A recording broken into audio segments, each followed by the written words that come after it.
Welcome back to the channel, ladies and gentlemen. This is the ISO GOAT here, back again for another quick video. Let me start this by saying I'm not a financial advisor, nor do I have financial experience whatsoever. Do not invest in anything solely based off my opinions or anything that I say in this video until you've done your own due diligence and your own research first. Never throw in more money than you're willing to lose, and also make sure you have a firm understanding of crypto before throwing in any kind of money.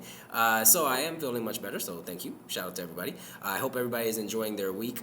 I do have a couple updates and a couple articles I want to talk with you guys about. Should be a relatively quick video. First thing, shout out to Clinton Donnelly. Government declares cryptocurrencies are not securities. In two opinion letters, IRS Chief Counsel Office declares that cryptocurrencies are not securities. Obviously, IRS disagrees with the SEC. Obviously, we have a lawsuit going on currently. IRS ruling 202302, blah, blah, blah. We don't really care about the number. Do find this very interesting. I believe it was also the CFTC that didn't see that XRP was a security as well, and they ruled it as a currency. Oh, I'm sorry, not CFTC, FinCEN. Is it FinCEN? I thought it was FinCEN. Don't quote me on that. Sorry, too much information. Anyways, next thing, shout out to Watcher Guru Justin. U.S. government seizes $700 million in assets and cash belonging to SBF.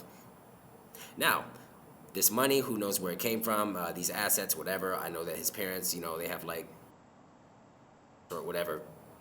Whether or not this is the people's money that has been missing for quite some time, who knows, but we shall find out. I do find that kind of interesting. Next thing, shout out to the Phoenix King. According to this, only 250,000 people own XRP. It's crazier than I thought. Articles from August 2022, we really are the 1%. Also, I'm sure they will find a way to attack Binance Exchange and strip the XRP from their holdings. Okay, do find it interesting. Shout out to Phoenix King as well. I did post this on my page. I shared it. Next thing, shout out to, this is actually a tweet thread in regards to Jeremy Hogan and Mr. Legend XRP. So it was a question that was asked to Jeremy Hogan. For those that don't know, just look him up. He's very pivotal in regards to this case. Very important. Love your show. Hey Jeremy, sorry if this has been answered before, but theoretically, what is the longest time a judge has to go over the evidence in a case like this and make a decision? 3 months? 6 months? Has it ever taken a year ever? I'm sure it's taken longer than 6 months. This is Jeremy Hogan's response before, but federal judges get on a, quote, naughty list after a motion has been pending more than 6 months or so. That's generally how you book end an opinion. Our clock started running, I think this date might be wrong, but it says September 15th. We're not really concerned about dates, but like I said, just something food for thought, something to keep in mind. This next thing, I'm going to skip that for now. Crypto companies, this is where some of y'all need to be paying attention. Crypto companies that went bankrupt in 2022 and 2023. 3 Arrows Capital, Celsius Network, Terraform Labs, Voyager Digital, Core Scientific, Babel Finance, Hodlnaut, that is a very weird name, sorry, Genesis, BlockFi, ZipMex, FTX.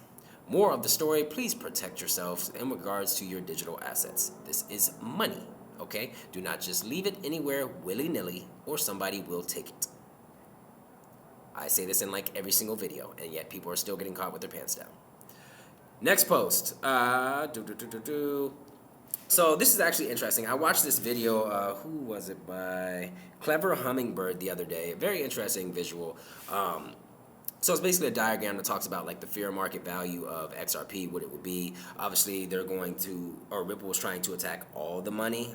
This is not just some of the money, literally all the money. It has the different categories, derivatives, $600 trillion market, private wealth, $464 trillion, real estate, $327 trillion. This is all on my page, by the way. I'm not going to go too far into this. But basically, the XRP valuation came to $122,580. All I'm seeing is dollar signs from here on out. This is just my opinion. Like I said, some people think, it's not going past $10, $20, $50, $100, $1,000, whatever. Whatever your opinion is, you're entitled to it. I'm not here to change your opinion whatsoever. But I am here to drop some morsels of information just so that everybody's aware. Like I said, this is an evaluation. Obviously, every evaluation has its pitfalls, but, it's just something to take into account if you want to look at if you want to look into it, my apologies. Once again, it is posted on my page, so you can look at it. There's a lot of different things incorporated into it as well.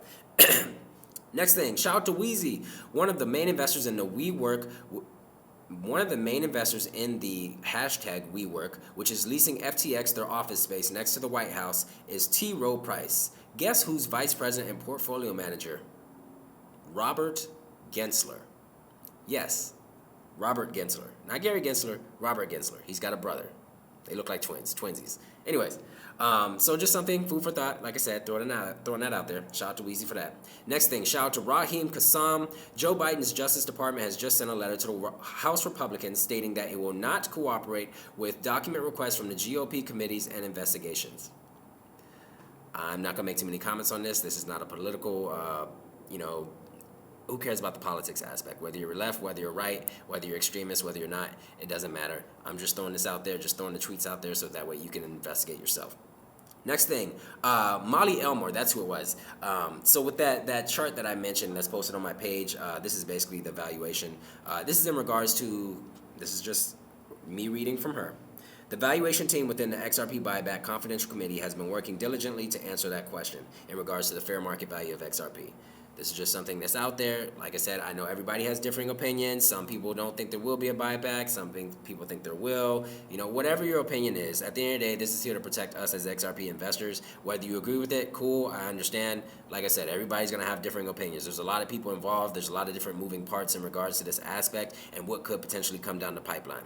So I just wanted to make sure I left that out there for you guys. So there's basically a tweet thread. I'm not going to go too far into it. It's like quite a few parts. Like this is part 16, 15, and 14. So check her out on Twitter, and you'll see exactly what I'm talking about. It's very interesting. Like I said, you may not agree with that, how they view it, but just something you might want to look at. Next thing, shout out to XRP Crypto Wolf. National Australian Bank will launch stablecoin on Algorand. There we go for some algo news. All my algo holders out there. Algo is definitely going to be big as well. I think it's going to be a heavy hitter. Like I said, there will be multiple winners. Interoperability is going to be important in the future as well. So, like I said, whatever horse you decide to bet on, stick with your horse. Do what you need to do.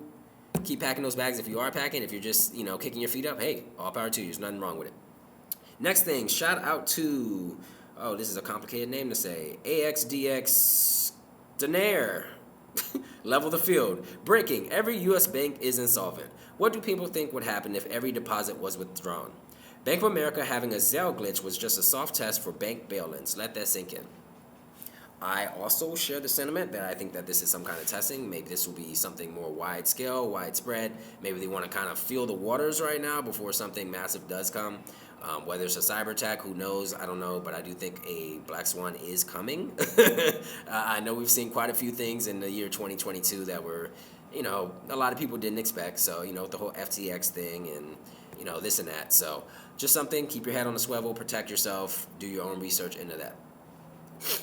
Next thing, this is basically a email that went out to anybody that uses Binance. Binanceans, apparently is what y'all are called. That's an interesting name, I guess. But, Dear Binancean, we are writing you to let you know about a change that may affect the Binance services.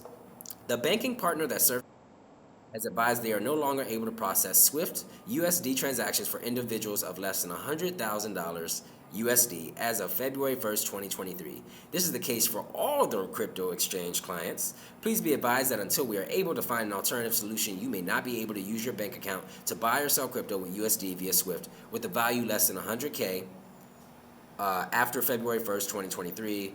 Our team's working on seeking blah, blah, blah, blah, blah.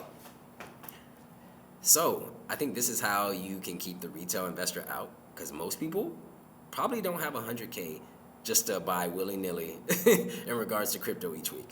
And for that to be a limit, I don't know. For those that didn't pack your bags, I hope you planned accordingly. That's all I'm going to say, okay? At the end of the day, they did give us time to stack on these things. Whether or not you wanted to research it or not, that's up to you. Whether you got in the space, you're new. Whether you've been in the space. At the end of the day, they're eventually going to cut off retail. I'm not just specifically talking about, XRP, but, obviously this is the XRP-centric, channel, but just keep this in mind, okay, for those that do use Binance. And Binance is a very huge exchange, just as an FYI. So if Binance goes down, or Tether goes down, there goes your market, just as an FYI, okay? They are a very big driver in this market. Don't shoot the messenger. So, just my thoughts on that. Next thing, shout out to Wall Street Pro. Swift will no longer, this is basically goes hand in hand with that. Talks about the 100K limit. The move will thwart crypto access to tens of millions of people worldwide. I agree. I mean, you're basically chopping the hand off, and you won't have access unless you have a substantial amount of money. And this is how they keep crypto and everything in the hands of the JP Morgans of the world, or those high level, I won't say elite people, but the accredited investors, people in that status. Okay, you basically cut everybody else off. Now they have access. They're probably gonna come in. Hey, guess what? You can do crypto with us. There's probably no 100K limit. I can see how this is gonna play out. Anyways, shout out to AV. In addition to Binance, the Bits Lotto criminals laundered money through other SI customers such as Huobi, Nexo, and FTX. I keep telling y'all, this rabbit hole keeps getting deeper, and it will continue to get deeper. I'm gonna skip that. That's on my page. Here we go. Shout out to XRP Crypto Wolf once again. Ripple versus SEC. All motions are now fully briefed. The XRP community is waiting for the judge's decision. I know you guys are probably feeling very worn down at this point. At the end of the day, we prepared for this. We planned for this. At the end of the day, this is the cards we've been dealt, and you have to bring in some kind of regulation. So, I'm not saying that the lawsuit is for that, but I, in my opinion, believe, some kind of regulations are going to come out of this. I think they need an excuse. Obviously, it gets weak hands out. Anybody that pretty much sold because of the lawsuit, not understanding that there's no allegations of fraud. But like I said, nobody's gonna really know that unless you actually keep up with this and investigate it yourself. So just keep that in mind. Next thing, shout out to Ricky Fontaine. Apparently, the IRS says it does not have enough money to handle tax season. So we shall see how this goes. I'm sure a lot of people are not going to be very happy when they hear that. How true this is, that I don't know. It's actually a screenshot that I saw and was posted in a group. So I just wanted to throw that out there to everybody. You can do some looking and some digging yourself. Next thing, I'm going to talk about that article. Shout out to Gold Telegraph. Brazil and Argentina will this week announce that they are starting preparatory work on a common currency. The future is coming. Very interesting there. Shout out to ISO 20022. Let's do it. Bank using XRP. It's a 2017 article. Before anybody tries to rip my head off, I know it's an older article. I post older articles, I post newer articles. That way you can see where we have come from and where we are at currently. And old news is still good news. Just my thoughts. But it talks about real-time gross settlement. It has XRP thrown in there as well. I'm not going to go too far into it. You can follow ISO 20022 on Twitter. It's also posted on my page as well. You just got to do a little scrolling. I'm going to skip that. Okay, that's pretty much all I have in regards to that aspect. Next thing, so I have a couple things I want you guys to check out. I posted these each on my page for those that did take the time. If not, I'm gonna let you know now. Swift bank transfer channel suspended for selected countries. Apparently, transfers in certain countries are now suspended/limited as of 1/4/2023, and they've updated the list in regards to unsupported countries. I'm just going to give you some examples of some. Afghanistan, Algeria, Antigua and Barbuda, Belize, Bolivia, Brazil, Cambodia, Chad, Chile, China. This is a long list. Ecuador, Egypt, Dominican Republic, Grenada, Ghana. This is a very extensive list. I want you guys to take the time to look at that. This will be posted on my page. I'll also post it under this video too, that way for those people that did miss it. But that's very interesting and food for thought. Next thing is I already touched on for the Binanceans. Swift banking partner actually set to ban transfers below 100K. Now, this is just specifically for Binance. At least that's how I interpreted it from reading it. Just as an FYI. Here we go. The cryptocurrency exchange added that this was the banking partner's decision and that Binance wouldn't be... Oh. So never mind. Disregard. This is not just for Binance. Sorry. I thought it was the other article. The cryptocurrency exchange added that this was the banking partner's decision and that Binance wouldn't be the only trading platform impacted by the change. That means that there's probably going to be more to come. This is the case for all of their crypto exchange clients. Please be advised that until we are able to find an alternative solution, you may not be able to use your bank account to buy or sell crypto with USD via Swift, with a value of less than 100K USD after February 1st, 2023.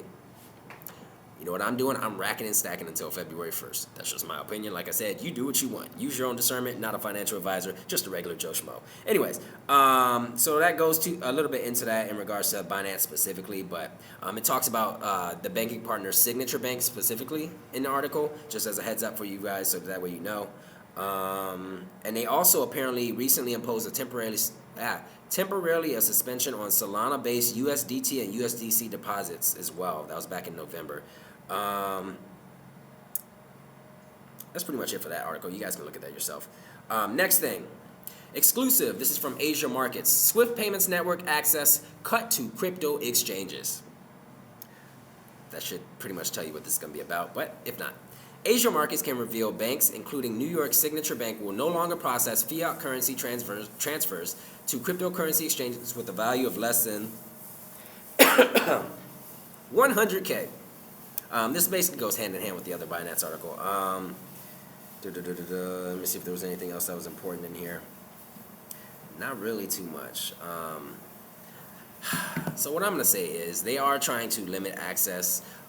People that are trying to jump into the crypto market, they are trying to limit your ability to do so, especially with Swift. Swift moves a lot of money globally, and I do believe that at some point, maybe they cut the tap off. Just my thoughts in regards to that until regulations come, maybe. I don't know, whether JP Morgan or somebody, some big name steps in, that I don't know, but I do find it kind of interesting that they are limiting that, because most people do not carry $100,000 just sitting in their bank account.